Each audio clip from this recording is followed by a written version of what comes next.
സംസ്ഥാനത്ത് പല മാളുകളും പ്രവർത്തിക്കുന്നത് മതിയായ സുരക്ഷാ സംവിധാനങ്ങൾ ഇല്ലാതെയാണ്.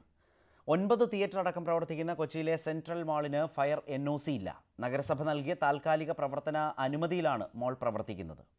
ഫയർഫോഴ്സ് അനുമതി നിഷേധിച്ച മാളിന്റെ പ്രവർത്തനത്തെ ഓഡിറ്റ് വകുപ്പും എതിർത്തിരുന്നു.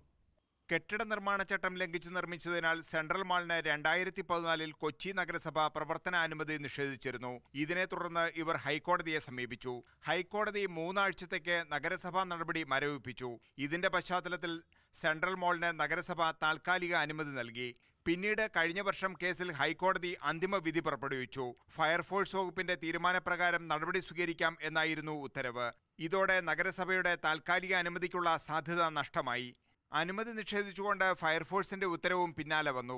എന്നിട്ടും 2014 നൽകിയ താൽക്കാലിക അനുമതിയുടെ അടിസ്ഥാനത്തിലാണ് നഗരഹൃദയത്തിൽ സെൻട്രൽ മാൾ ഇപ്പോഴും പ്രവർത്തിക്കുന്നത്. ഇതിലെ 9 തിയേറ്ററുകളിൽ അടക്കം 10,000-കണക്കിന് ആളുകളാണ് ഒരു ദിവസം വന്നു പോകുന്നത്.